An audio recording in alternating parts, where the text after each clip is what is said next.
Autre victime collatérale de la crise, les stations-service. Leur chiffre d'affaires accuse une baisse de 80 à 90%, normal.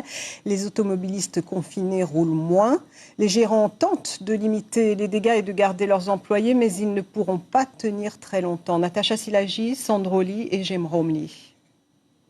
Entre 10 et 20 litres par jour à peine. Les stations-service n'ont plus la cote et pour cause, les automobilistes ne roulent plus ou presque plus. Ma voiture était vide, donc je suis venue faire le plein et puis profiter de cette descente pour acheter ce qui me reste, pour faire mes provisions.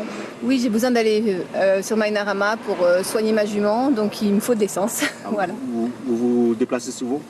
Oui, tous les jours pour la soigner. Voilà.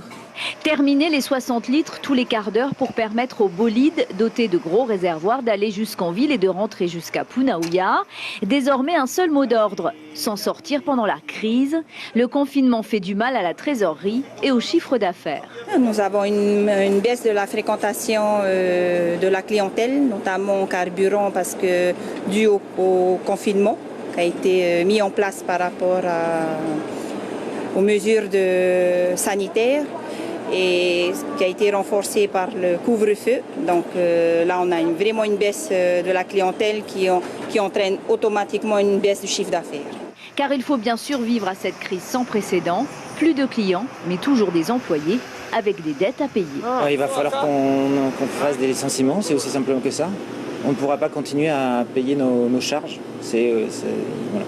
Et pour vous, vous avez combien d'employés chez vous ? Là, nous sommes entre 10 et 11. Ça dépend des périodes. Mais là, on a baissé la voilure. On est 10 en ce moment, oui. Et comment vous vous êtes organisé pour... Alors, chômage partiel pour une partie. J'ai fait un contrat CSE avec le CEFI dès le début du mois d'avril pour que mon personnel soit à 50% du temps de travail. Parce que j'arrivais pas à les placer sur le planning sur le planning tout simplement, puisqu'on était en 24 heures sur 24 et que maintenant nous travaillons que 16 heures par jour. Le carburant en panne de clients, les voitures au repos aussi pendant le confinement, catastrophe pour la vie économique du pays.